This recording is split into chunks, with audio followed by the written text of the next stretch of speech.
Okay, well, do we want to start? Yes. Okay. So we'll go through, we'll do introductions real quick while people are still joining, and then we'll kick off. So I'll call out your name and you just tell us who you're with. And do you have an icebreaker, Kenny? I don't. But how about one if of the you things, could go? Okay, go ahead. Well, I was going to be a bit of a killjoy and say the last several times we've done this virtual, this part of the presentation takes a decent amount of time. So if you wouldn't mind, just be prepared to unmute yourself for whatever frivolities Natalie is about to hit us with, and that way we can go quickly. We recognize this is a very important part of the presentation as a chamber function, and we like to let everybody talk, but at the same time, I think there was someone last week that was like, I think they sent me the Monty Python, get on with it. And I was like, we're going. Okay, so your name, who you're with, and let's do, if you could travel anywhere, where would you travel to if you could go somewhere today? So let's start. Amy, we'll kick off with you. All right, Amy Rogers with the Council for Drug-Free Youth, and I would be any place that is warm and tropical. I like it. So this one, it just says iPhone. Oh, it's me. Oh, perfect. Lydia Metzner with Echo Water Systems. And actually, I would be snowed in a cabin, probably in Colorado, with no children. I mean, I love my children dearly, but not snowed in. Yeah. We all understood and empathize, by the way. Yeah. Okay, A. Owen. I am Allison Owen with MediaCom, and I would be somewhere on a beach, warm and cozy, because I hate the snow. I like it. Okay, Donna. Good morning. I'm Donna Stone with the Jefferson City Area Board of Realtors, and ditto, I would be on a beach, sand, sun, you name it. Stephanie. Hi, Stephanie Lehman, CNS Business Services. Doesn't really matter. I'm just one to be able to travel without concern and have a cold drink in my hand. I like it. Yes. Okay, CVB. All right, this is Bree with this Jeff City CVB. I don't have a mic again. I would travel to Ireland or Greece. I've heard good things about both. I also wouldn't turn down a beach. So I like it. Amen. Let's see. Luke DeMeyer. Hi, you hear me? Yes. Sean Luke DeMeyer with Carrie's Hallmark. And I was busy talking on my phone, so I wasn't quite sure what question you asked, but I'm good with beach and I love the snow, but I'm kind of good with that too being done. Awesome. Let's see, Colton.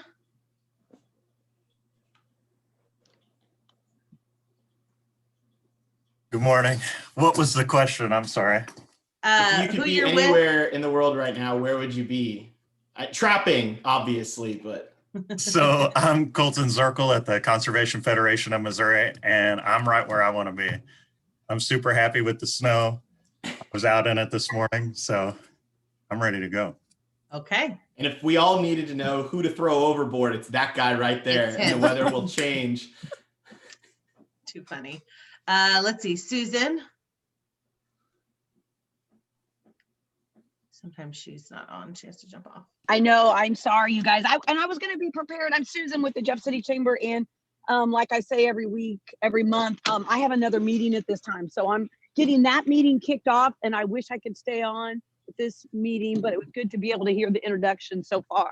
So I'm Susan with the Chamber. And I'd say I will go to a beach. I am going skiing in a couple of weeks, though. So I'm going for more snow. So I could take either one, but I'll go for the warm weather now. Awesome.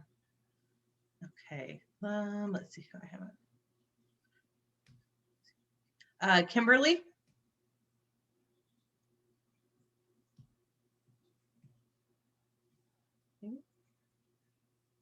Okay, what about Megan? Hi, everybody. This is Megan Boston. I'm here with Hawthorne Bank. And if I could be out of the snow somewhere, I'd like to be on a beach somewhere, I think. Perfect. Okay, did I miss any? Oh, Ashley, I missed you.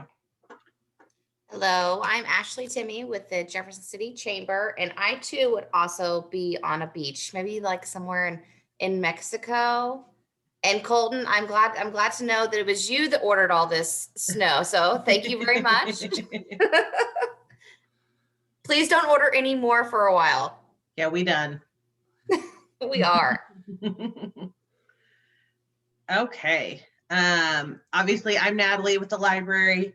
I feel like it goes without saying, if I could be anywhere, I'd be on my way to our cruise that was scheduled right now. But Kenny? Yeah, absolutely. Kenny with Newville Consulting, and I have to echo Natalie. I'd like to be on board the Disney Wonder, but alas, and alack, by the way. But you know what? We're not. So we get to spend this morning with you guys talking about Instagram for your business. If you guys haven't been, it looks like almost everybody here knows us a little bit. They know that Natalie generally follows the script and I make comments on the side. The dirty secret is she's far better at this than I am. So I just sit here and shoot from the peanut gallery. Good times. On that note, let's kick off. Hopefully there we go. Okay, so if you don't have an Instagram right now for your business, if you're trying to kind of explore, is this for you? Is this not for you? Where do you start? So the first thing that you want to do, obviously we talk about this all the time, is claim your handle. Even if you don't think you're going to use Instagram, claim your handle. You should go claim it on every social media platform. We say this all the time. So, you know, TikTok, even if you're not going to make TikToks, you should go make sure that your handle is available on there. But then you really need to determine, do you have time to manage another social site? So maybe your job is not full-time marketer for your organization or your business. So do you have time to manage another social site? Or is Instagram where you can have more growth, and would it be beneficial to slow down on another established site in order to really focus on this one? So you kind of have to look at your time, your resources, that kind of stuff. Obviously, then you want to complete your profile. You want to really make sure that everything is filled out. One of the things I don't think we dig into a whole lot with Instagram, they only allow one link. Like you'll see a lot of times on Instagram, it says #link in bio. That's because links aren't clickable in captions. So there's lots of third-party things that you can use. Linktree is one of the ones that I personally use. And so from that, people are able to click on that one link and then it brings them to several other links. Then really brainstorming content. What kind of stuff do you want to share on Instagram? What are you trying to reach or to educate your audience on? So just kind of thinking about that as you start, which we will help with some of that as we go along. Obviously, because Instagram is a photo-based platform, it needs to be visually appealing. So it's not like Facebook where you can share a link and it kind of auto-generates an image. So thinking about that, like crappy photos won't work well on Instagram. Also not using stock images or the same image over and over again. So that can kind of go multiple ways. So on Facebook, a lot of times, if say you have a major event coming up, and so you're talking about that event a lot, we still recommend that you should be changing out your photos and not have, because if people see the same photo over and over again, they're going to quit reading it because they think that they've already seen it. This is even more so for Instagram. So if you have an event and you've created like an image for it, don't sit there and just use the same image over and over again, because your feed will literally just be lines of that same photo. Now with stock images, that can go back and forth. So Unsplash is a website that I personally really like to use. It is a free website that allows you to use photos. The picture that's on the PowerPoint right now, that came from Unsplash. So there are times when using a stock image like that can be beneficial because those are more like artistic, but you have to be aware that those images are oftentimes will be used other places as well. Lots of people use that content. And while you don't have to credit the photographer on it by using Unsplash, it's kind of best practices. So if you are using a stock image, you need to make it clear that it's not your photo. And then obviously Instagram is different from Facebook, so you gotta treat it that way. You can't expect to go into Instagram with the same strategy that you're using on Facebook and be successful. And one of the things that I'd like to point out is Instagram is a fantastic retreat, really, in a lot of ways for users as well as businesses from sometimes the negativity on other channels, other platforms. Instagram is very much, as we've discussed, very much an image-driven social site. And so there's not generally a whole lot of negativity that you can get into in the description. But if you want to avoid it, but still, enjoy the images, then you can go there. So in other words, it's a great place for your business to be that isn't as negative as, say, Facebook or any other social platform. I would recommend exploring that. If you're looking for a new channel in 2021, I would strongly encourage you to take a look at Instagram if you're not already on there. But see point number 2 there, whether or not you have enough time to accurately manage it or adequately manage it. Okay, so say you're on Instagram, you've been on Instagram already, or you've completed all the steps from the last slide. And one of the things you're really wanting to do is increase engagement, right? That's the thing I feel like we talk about for every channel. How do I increase engagement? So Instagram is different from Facebook. So you have to be consistent. That's the same amongst all profiles. But with Instagram, you really need to be posting 1 time a day on your feed, 3 to 5 times a day if you're trying to grow your audience, which sounds like so much, but we're going to talk about that. And then at least 3 times or more per day in your stories. So we will kind of delve into that, but ultimately being consistent is the most important part of that. But if you're wanting to grow on this platform, you need to be on it often. And I think if you are someone who uses Instagram a lot, not as a business, just personally, like I will tell you, the brands that I follow most often and interact with most often and make sure that I don't miss what they're putting out are the ones that are constantly posting. They share stories all the time. And if for some reason I'm not on the app for a couple days, I'm like, oh gosh, like they talk about something. I'm like, I missed that. Like what happened? Because I look forward to their stories and what they're doing. So that is very important. Avoiding the all about me content all the time. So this can look a couple different ways. So say that your Instagram for your business is like a personal brand that you're trying to build.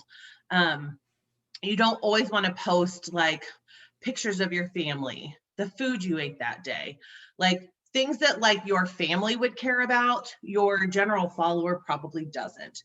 Not to say that you can't sprinkle some of that in there, but not having it all the time.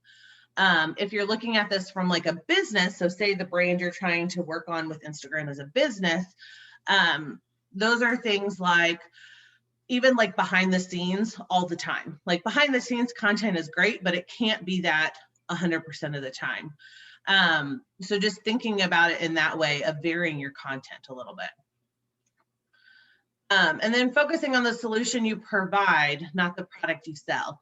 Again, this is the same for every social media channel, but thinking about what is the problem that your audience has and how can you fix that problem? And then share that in a fun way, either through photos, videos, etc. I always feel like Kenny unmuted, so I just feel like he's gonna like jump in as soon as he unmutes his mic. No, I mean you hit the nail on the head. I mean, this is something that's key to every every marketing initiative you have right now. I mean, there are times to highlight a product or a service, but generally speaking, you want that safely nested in the solution. I mean, if I'm a consumer, I want to know how your product or service adds value to my life. And the way that it primarily adds value is by solving problems within my life, making my life easier. And so adding value is a great segue to the next slide. And so I think we hear a lot of times when I'm like, okay, you need to post 1 time a day in your feed, 3 to 5 times if you're trying to grow. The first thing people say is, I don't have time to do that. And the second thing they say is, aren't people going to be annoyed by my posts? And I will challenge you with that, because so when I started doing the marketing at the library, which the library did pre-COVID, had 50 to 60 programs a month. They have a bazillion resources. It's basically a content machine. Like, I'm never struggling to find content to talk about with the library. Jealous. And so, what? Jealous. Oh, I know, it's nice. But with that, so I increased our posting schedule to 2 times a day on Facebook. Which is a lot on Facebook to be pushing out that much content. Sometimes we do 3 times a day. And one of the pushbacks I got was, well, aren't we going to lose followers that way?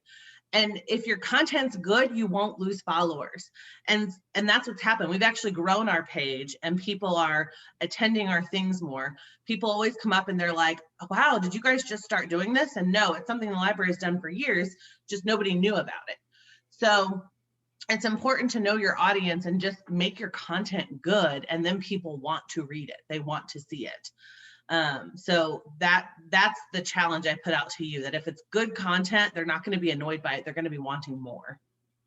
And to the point about sharing the same images all the time, one of the things I've started doing is if I see something throughout the day, it's like, oh, that's cool, that's neat, I'm going to post about that. I'll actually take pictures of it from different angles.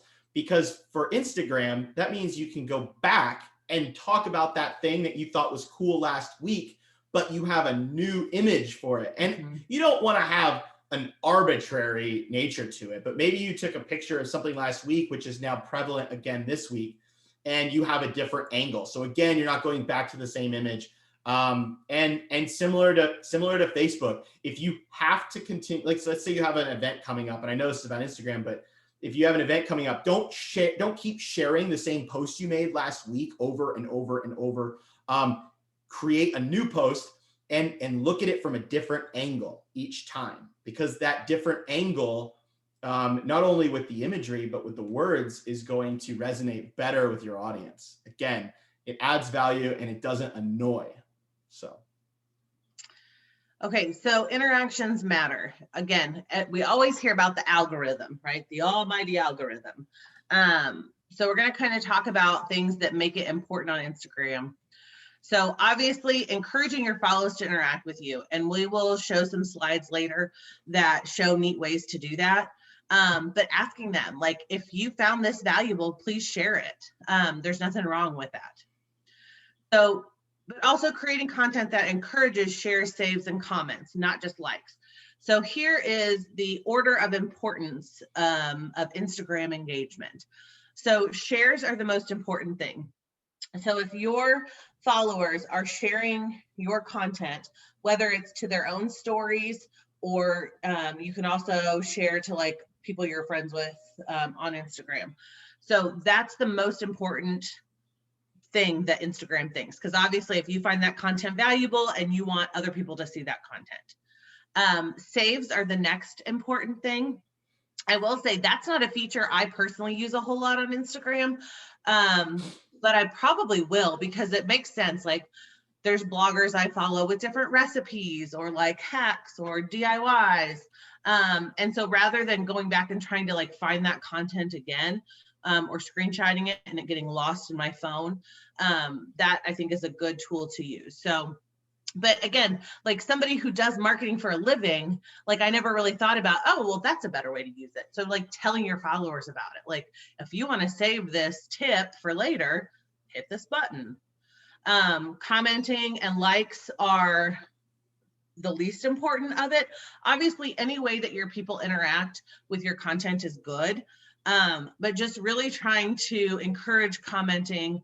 You know, you'll see a lot of times on people like bigger brands who are really excelling on Instagram. Like they'll say, you know, tell me blah, blah, blah, or comment with blah, blah, blah. So they're encouraging their followers to comment. And they've kind of been shifting to the share this, blah, blah, blah. So things to think about as you're developing your captions. And I would still argue that comments are pretty important from a user perspective. When we're talking about the correct order of importance for Instagram engagement, again, Natalie was talking about the almighty word algorithm, but how many of you have engaged with somebody above your perceived status in the world, and then they engage back and you're like, bam, yeah, that's my day, man. That made my day. I mean, even like yesterday, I've been staying off of Twitter recently, but I went on Twitter and I retweeted a pretty interesting chain of tweets from Sheena Greitens. And I just retweeted it and said, hey, you know, here's my thoughts on this. And she liked it. And I was like, Natalie, Sheena Greitens just liked my retweet of her tweet. Like, really? I mean, like, but that engagement is fun to the user. So I did a TikTok yesterday, my first created TikTok, and I tagged the US Postal Service and they commented on it this morning. And I was like, the US Postal Service commented on my TikTok. And now I am on TikTok and I'm not on TikTok. I know, but you should be. It's so good. Okay, so we're going to talk about some different components of Instagram, because the last time we like dove into Instagram was in 2018. So it has changed dramatically since then. So stories. So this is a great way to build relationships with your followers.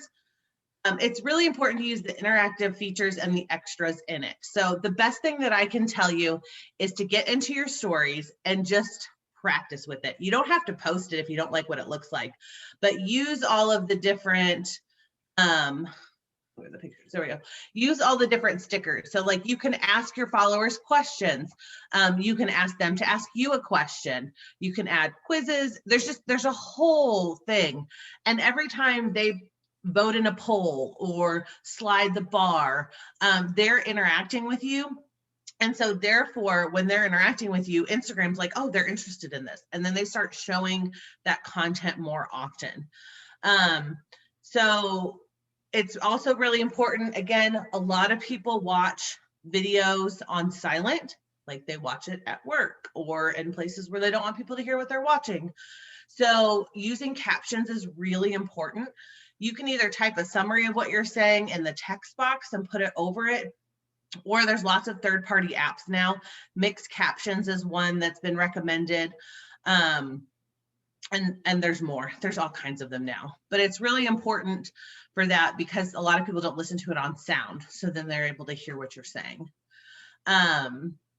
Some of the other things that are fun to do in stories, like with the yes, no, you can change like what those words say. So like someone I follow today asked a question about something and then they said yes. And then the other one was yes, but in red. So just really playing with that. And again, if you're not comfortable with it, don't post it. Or Instagram has the feature where you can just post it to a select group. So like I have one story set up where it only goes to Kenny. That way, if I'm like practicing something or like trying something out, I can do it and then grab his phone and look at it and see like how it worked. So that's another way that you can kind of do it. If I need to be your test audience, anybody can add me to your secret test audience group and I'll look at your stories. It's awesome. Okay, so Reels. So Reels are probably the newest feature on Instagram. These came about to compete with TikTok because TikTok grew so fast and has such a huge audience that now they've added this component in to Instagram with Reels, which is how Stories came up. There was, now I forgot the name of it. It started with a P.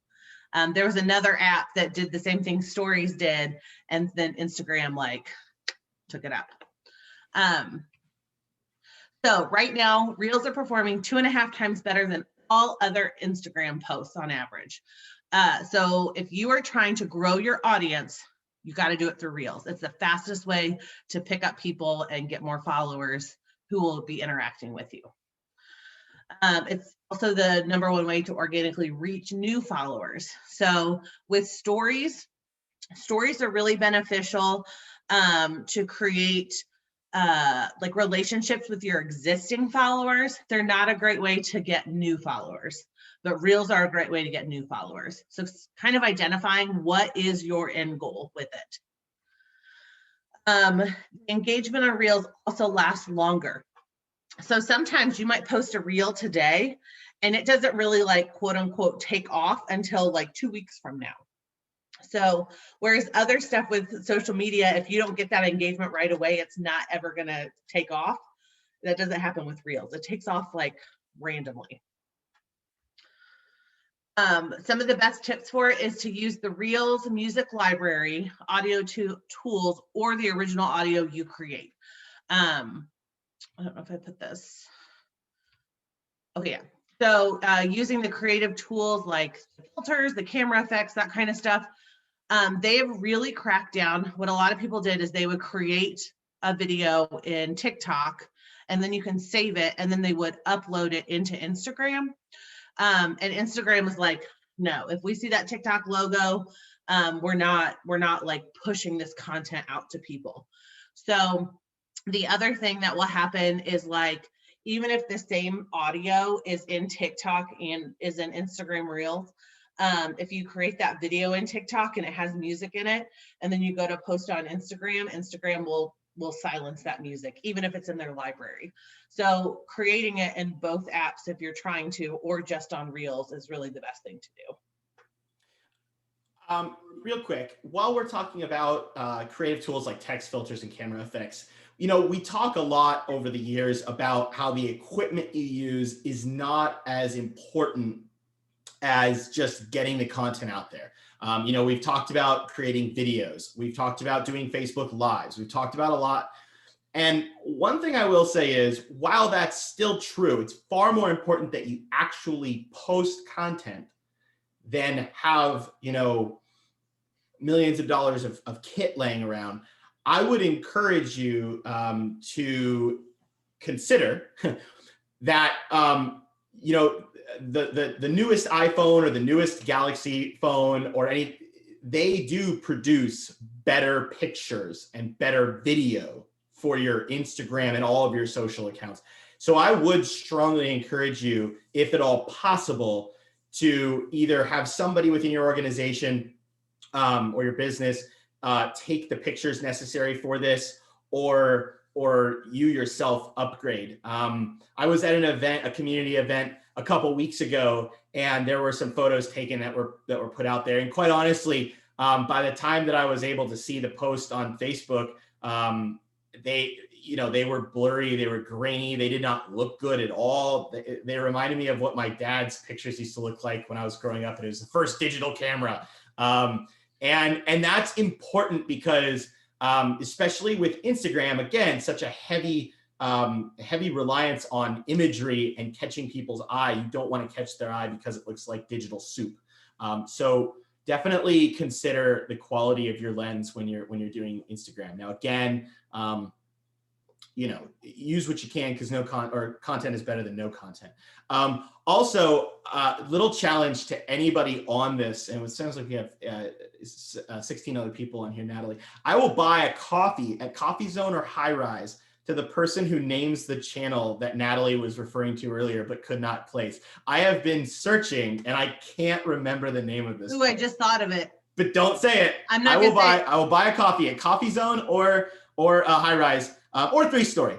All you have to do is just send me a Facebook message or an email and let me know what the platform is and let me know when to buy you a coffee. It just came to me. Okay. I will take my coffee later today. You don't count. She gets a coffee anyways, people. So I'm going to show a reel here in a second for those of you that maybe haven't seen it or haven't experienced it. The one that I have, it's funny. So this is one of my friends. It has over 1 million views. She is not like a quote unquote influencer. She just does, like, she loves Instagram. She likes to get on it and try new things out, that kind of stuff. But I want to show it because it just goes to show you once again that people love humor. And so even if there are ways that you can tie humor into your brand that maybe it's not like a direct correlation, but it's funny. So hopefully this all works the way it's supposed to. My God, you're breathtaking. What do you want? So, right, short, sweet, it's humorous. If you can't read the caption, it says when your husband has to come tell you that his work schedule changed again. And it has over 1 million views. Like, it's just this funny thing.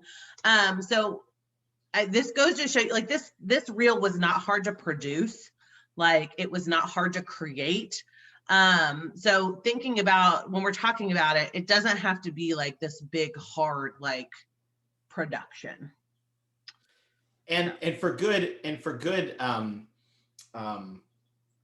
content ideas, be active personally on the platform, because that might be funny today. It might have been funny yesterday. It might not be funny, a week from now. Generally these trends, they come and they go fast and furiously. And if you're behind the curve, it has a tendency to make you look dated and slow to react. And in modern times, we want our brands, whether they're organizations or businesses, to be a little bit more quick with their wit and humor, just like we are, especially when we're trapped inside of our houses with our children.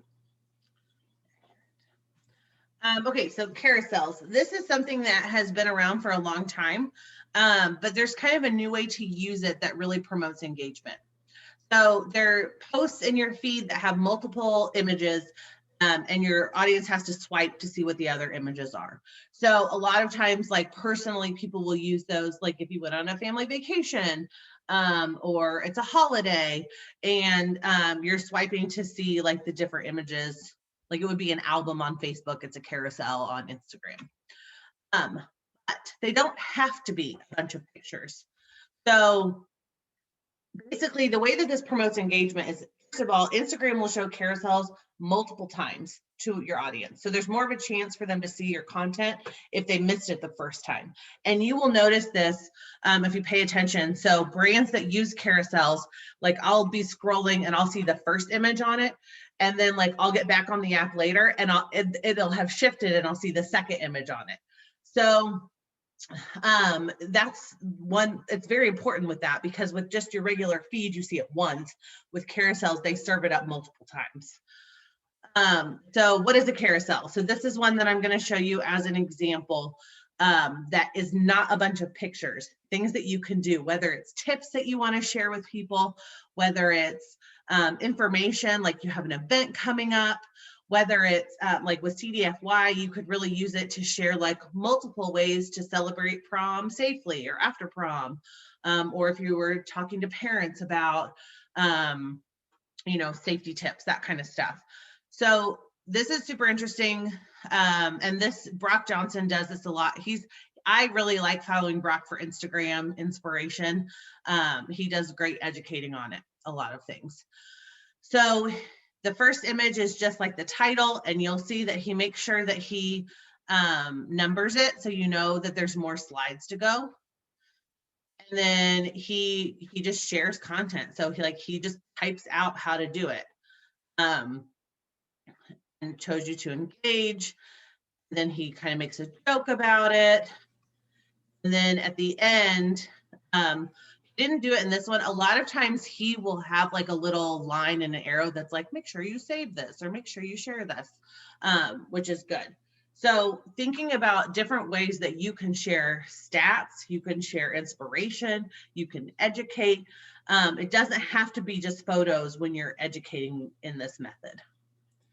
I was just talking to a friend of mine who has a YouTube channel, and he was comparing his channel to other content creators in the same vein. And he said that he was kind of bragging. He was like, I don't tell people to like, subscribe, and comment.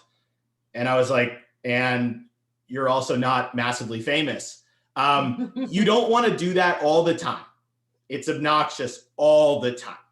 but doing it occasionally doesn't hurt anything. As a matter of fact, it kind of helps. Look, there's a lot of people on social media who don't know how to social media, and they might not know that that save button is there, or they might not know what the little paper airplane looks like, you know, what it does. I mean, so if you explain that to people, and you don't have to be like, you know, this is how you use social media, but just simply say, hit this share button to save it for later. Oh, that's what that is. Okay, yeah, that's cool. And now they're going down that road, and they save your content. So I think it's not cashing in to do this occasionally. I would encourage people to do it every once in a while, but again, don't do it every time. Okay, so highlights. When you look at your Instagram feed and there's the little bubbles underneath, I have a picture of them. Hey, there's my profile. You can see highlights that are right here. So it has come out in recent studies that a lot of people don't use highlights, but they can be useful. I actually do use highlights a lot as someone who's using Instagram personally. Apparently a lot of people don't. But I think that they are a benefit to your current followers. They'll help you reach new people. So again, figuring out what it is that you're trying to do, like what is your end goal with it. So here are some ideas or some reasons to use them. A lot of times I see big bloggers or like true Instagram influencers use them because they get the same questions all the time. So there's one that I follow who people always ask her about the smoothie that she makes. They ask her about like her tennis shoes. And so she has highlights about those. There's another one I follow who has like a special Starbucks recipe and people ask her for it all the time. So she has a highlight about that because it's a question she gets all the time. And if you have that big of an audience, then think about like your DMs and how much they're going to be like filling up. So that's a time where you can use it. You could also use it to just create like an about me so that when you have new followers, they can click through that and kind of find out like, what's your brand about? What is your business about? So I thought that was a really great idea to try to implement that. And again, sharing tips that you talk about all the time. So like I said, I like them. I also think that it's important to have these little images. Personally, I just created those in Canva and made them all kind of the same. And then uploaded them on there. So it just makes things look cleaner. You don't have to do that, but it's just clean looking to me. And this goes back to what I was saying last time, where there's people that are using the platform, but they don't know the full functionality of a platform. And then they go to Natalie's profile and they see this and they're like, what's this? And they start clicking through it and that's cool. Then the next time they're more likely to use it or try to figure it out for themselves. And how many of us have seen something on Facebook or Instagram or wherever, it doesn't matter, heck, even the internet, right? And you don't bookmark it or save it, and you try to go back to that content creator's profile and find it. And it would be easier if you could just categorize those posts, and then you'd be able to shave off, 60% of everything that you're not looking for in that moment, rather than just keep scrolling endlessly until you find the thing you're looking for. So there's some functionality to it, and again, definitely encourage you to explore the spectrum of functionality within every channel that you are on. You can also see here, I talked about the link tree earlier. We use it at the library. I use it on my personal profile. It just has all the different links that I'm driving people towards. Okay, so how to create content faster. We sit here and say, all right, you need to be posting, 1 time a day, 3 to 5 times a day, 3+ stories a day, whatever it is. It's a lot of content to be pushing out. So one thing to do is to keep a list of ideas. If it's on your phone, you have it with you all the time. It doesn't work as well for Instagram. I've talked about this before on Facebook. I have a Facebook group that's just me and Kenny. And when I get good ideas from other brands, I share it into that group. And then when I'm trying to come up with ideas for content, I go back and look at it. So it's not as easy with Instagram with that, but I would be utilizing that save button now for that. And sometimes I engage with those ideas. You do. Whenever you laugh at them, I'm like, ooh, that was a really good one. Okay, batch creating. This is something that Kenny and I both do. Oh, I thought I had more explanation with it. Okay.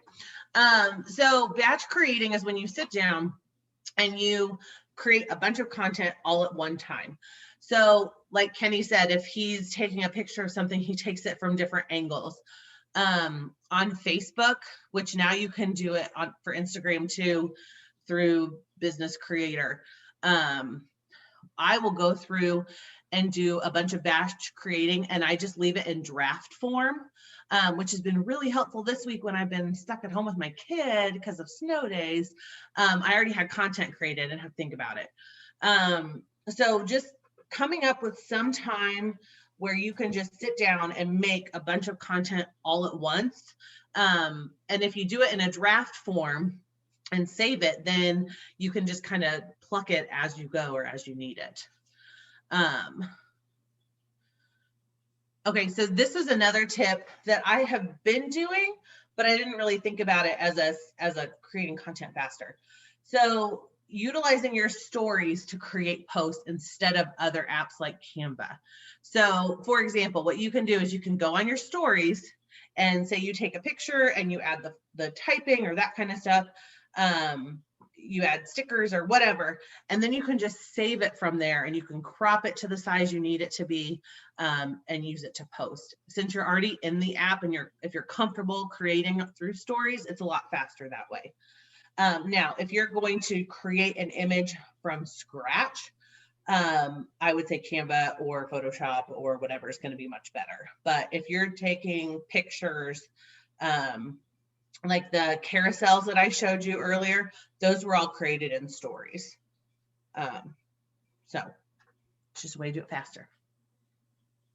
Yeah, I totally agree with that. I mean, sorry. I mean, honestly, I've not done it, but I've heard of it, but I'm saying like, now that I'm piecing it together, as I was looking at that carousel last night when I was finishing up the PowerPoint, I'm like, yeah, it makes a lot of sense actually. Look, we love Canva and we've pimped Canva for 7 years now. But you know, if there's a quicker way to do something, then that's going to be the new way we do it around here. Okay, so repurposing content from other channels. So we've talked about this. My biggest pet peeve, like I love Silver Dollar City social media. I think it's hilarious. My biggest pet peeve is they post the exact same thing on every channel at the same time. Drives me nuts. Because I'm someone who follows them on all of their channels. And I'm like, oh, already saw that. Oh, already saw that.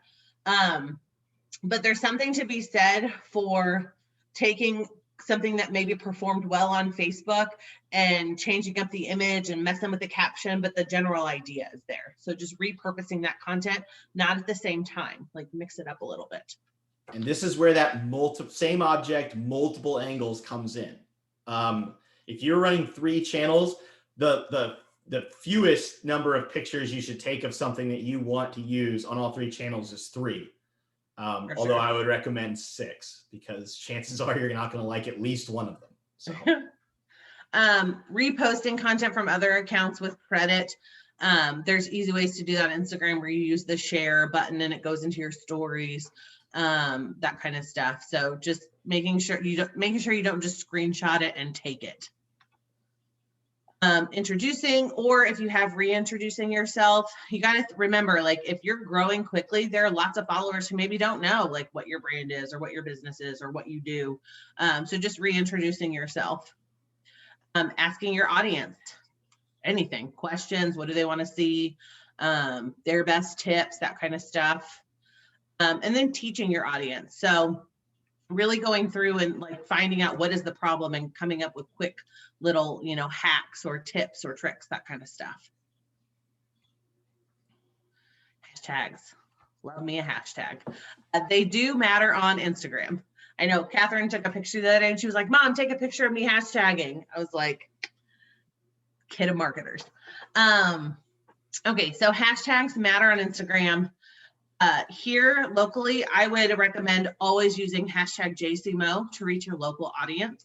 Like I personally follow that hashtag on Instagram and I have discovered new businesses or new people here who use that. And then I start following them because they use that hashtag. And then here's the thing, there's always debate on this. This is my personal preference. There are some other Instagram experts who agree. There's others who don't, but I personally think that you should put your big list of hashtags that everybody does on Instagram in the first comment under the post, not in the caption. It looks better, it shortens the caption, it's easier to read, and Instagram doesn't care. It doesn't hurt your reach if it's in the comment versus in the caption. So that is my preference. And I just think it looks better. And when you're on a platform that's supposed to be visually appealing, I don't want to have to try to dig through 45 bazillion hashtags. Okay, influencers and ambassadors. I love this so much. Ambassadors are like my favorite thing. So find people who are passionate about what you do. Here's an example, Erin Hart. She is with Cat Country, and she is a huge ambassador for the library. She always talks about our book box, takes pictures, puts it up on her Instagram all the time. So they don't have to have a huge audience, but they do need to spend time on the platform regularly. So like my friend Leslie that we showed her reel, like she would make a great ambassador for a lot of different brands because she's on the app regularly. She engages with her audience. She doesn't have a huge following right now, but the people who do follow her regularly engage with her. Talk to them about what you want them to advertise for you. Make sure you follow the rules. Like if they need to do hashtag ad or hashtag sponsored. Go ahead, Kenny. Yeah, and I would say not just talk to them about what you want them to advertise for you, but also if there's a specific way you want it advertised. For example, if you've tried a couple different, again, angles, if you tried angles of advertising and you've seen that one works remarkably well, whereas the other ones are, kind of meh, then definitely inform your influencers and ambassadors of that technique so that they can get the most bang for your buck that way. So I wanted Colton to talk a little bit. So Colton has approached a couple different people to be ambassadors or influencers for his organization. And so I wanted him to kind of talk about like how he went about like approaching them and what that process looked like on his end. So I'll talk about one guy first, and you can check him out on Instagram if you'd like. It's at Nettles Mark, Nettles like the plant and Mark like the name. And I just found him on Instagram, just, scrolling around. His content was similar to what I follow, conservation, outdoors, state parks, all that stuff. And he was apolitical, which is very important in my organization because we serve both sides or any side of the political spectrum. And he's at a state park or a conservation area almost every single day, if not several a day. And so his content is already what I wish mine was. And because he posts so frequently, all I'd need to do is give him our Instagram password and he could be taking those pictures for us and posting a little quick blurb. And so, we've got a good following. He's got a good following. If we combine them, we'll get twice the following. And he's always out in Missouri. He's got a cute dog. And of course, everybody likes a dog. And he's just a regular guy like anybody. So I thought he's a great candidate. He never gets like overly offensive in anything that he says. And so I haven't asked him yet, but I'm more working through here in the office, that possibility than talking to him. So. Awesome. So I think that those are awesome tips for like, as you're looking back, like that's kind of how it worked with the library with Erin. Like she loves to read. She talked about reading all the time on air. And so we knew if we approached her, like she already had that love of reading. And so it wasn't a huge jump. Whereas like if Colton was like, hey, Natalie, I want you to be an ambassador. And I'd be like, Colton, I don't love the outdoors. Like I would not be a great candidate for his brand because I'm not outside doing those things. Having said that, she has taken great great enjoyment out of watching Social Outdoorsman and Confed Mo, and you followed Mark Nettles like that, and you were like, oh, that's cool. I mean, so even if you have an influencer that might not be targeting a specific demographic, sometimes you can pull in people outside of that demographic by the power of quality posts. Even people that don't like the outdoors, they don't always despise pictures of the outdoors. I mean, I think it's cool to watch what people do. And like when Colton posts like the different meals he makes and the different things he does, like I find it interesting. I don't want to do it, but I find it interesting. So yeah. So I mean, it's, you know, again, that is a sign of good content, by the way, when it has mass appeal outside of a niche. Real quick, Natalie, we've had a few questions roll in the chat section, but can you just really quickly go over one more time how to add the custom images for highlights? So create the images, whether it's on Canva or whatever your platform is. And so I think that I created them in the size of an Instagram story, but I made the icon really small because I knew there wasn't going to be a lot of area for it in the photo. And then you add it to your stories. And then whenever you go to your highlight, I'm trying to look and see what this is real quick.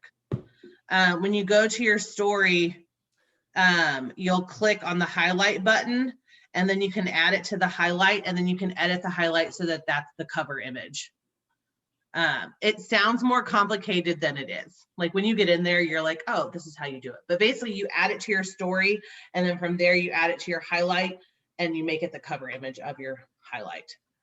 And they make it really easy to add the highlights. I mean, if you take a look at your page, it'll just be blank if you look at it from a public view. But if you're logged in, right where, you know, hers said Mama Hacks DIY Library, it'll say add highlights. And so all you got to do is just start populating it, and it can be hand-holdy.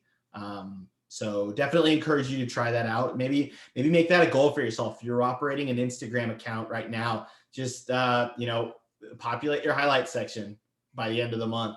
And if you put little goals like that, moving forward and growing is not difficult at all. Well, and I think thinking of your highlights is it needs to be that evergreen content. So that like I wouldn't necessarily put in my highlights like Catherine playing in the snow, because that's not evergreen content. But I would put in there, like if I had a recipe section and we made snow ice cream, I would probably put that in there because that's a recipe. So thinking about it that way. Stop the share so I can see everyone. Okay, any questions? I mean, we have a lot of people on here that do a really good job on Instagram already. So are there any other like tips and tricks that you guys have, or just good? Well, and another place that you can go if you do have tips or tricks is the Facebook group, which I always fail to have up whenever I talk about it. Social media forum / JC Mo Chamber. Yes, and no space between those hyphens. So, or with that hyphen. Colton unmuted, so I feel like Colton was going to say something before you interrupted him. Good. That's normal though. So a tip, and I apologize if you mentioned it already, but about the hashtags, when you go to type in a hashtag, it tries to autocomplete what you're going to type, and it puts the number of posts that have had that hashtag used. So, you know, the more, the better. Like that'll connect it. You know, some people you can follow a hashtag, like Natalie's JCMO. So, you know, I follow hashtag conservation. And then, you know, it will put your post in the feed of everyone who's looking at those types of images. So, you know, if the thing says 4 million posts have had that hashtag, that's much better than, you know, 100 or fewer. You know, you might not want to use one of those. The other trick that I do with hashtags is if it's one that I use a lot, so like the library, like there's a whole handful of hashtags that I use every time I make a post about it. I create a text, you can't even like see it. I thought you were gonna be able to. In your phone, under your keyboard, you can create a text replacement.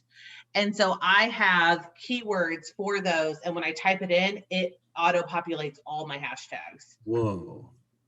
I need to figure that Colton's out. still unmuted. The trick with that though is to make sure, so like what I did before is I just made it like Merle, MRRL, because that's like our nickname.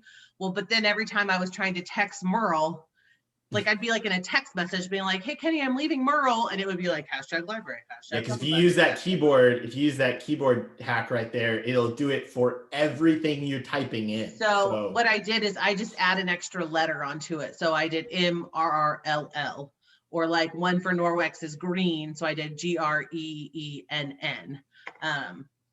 But that just shortens it a lot, especially if you're doing a lot of hashtags a lot of the time. So price of admission. There you go. There's your best tip of the day. Okay. Well, if nobody has any other questions or comments. Natalie? Yes. This is Megan. Hey, I can't get my camera to work, so you can't see my face right now. No worries. But I was on Clubhouse yesterday and learning so much from that. But I was on a kind of Instagram room, I guess, and they kept talking about banned hashtags. Yes. And so you can get like shadow bans from your banned hashtags. And one thing I found useful is like when you have your hashtags auto-generated, because I had a like notes section on my phone and I would just copy and paste from there. But I went back through yesterday and just went through all of my hashtags and made sure that none of them were actually banned. That's a good tip. Because I mean, with banned hashtags, your engagement will drop dramatically. And I don't know, just something I learned yesterday. Yeah, no, that's a great tip. Yeah, it is. And it actually corresponds with something that was thrown out in the chat by CVB. If you plan to use a hashtag that's not JCMO specific, look at the other users' posts. Some of them can be randomly weird. I think it's important, as Megan just said, and as CVB pointed out, that you should always do research on hashtags before you use them, at minimum the first time. Now, if you're using a hashtag JCMO or a hashtag MRRL, you know, your brand, that's one thing, but check it before you create it and you start to use it prominently. Always do that research. But you know, going back every once in a while and checking through your hashtag lists that you're using is a good idea. Stay up to date. Social media is evolving hourly nowadays. And so certain things that were innocuous one moment could be controversial next. And sometimes you don't want to be lumped in with people using a specific hashtag. I know it's fun sometimes to get cutesy and be like, hashtag bad hair day, hashtag blow dryer, hashtag LOL. But if you look at those, sometimes you'll find yourself in a trap. So check your hashtags. Awesome. Okay. All right. So the next forum, we don't have a topic yet. So if there's something you want to hear about, send Kenny an email. It'll be March 18th. So it's the third Thursday. Or check out the social media forum -JCMO. Check that out, the group. There was a poll. Oh, that I was did in put there a as poll. well. Yeah. So feel free to go ahead and use that poll. I don't think did it time out, Natalie, or maybe we should create a new one. Either way, go to the group. The group would be a great place to discuss this. It doesn't mean that's what we'll do, but it gives us a lot of ideas to see what you guys need to hear. So for sure. Awesome. Let's see. Nope. Yeah, it's still there. So cool. Check All it right. out. Thanks, guys. All right, guys. Have a great day. Be safe out there. Thank you. Thanks, Ashley. Thanks, Ashley. Yeah, have a good day. You too.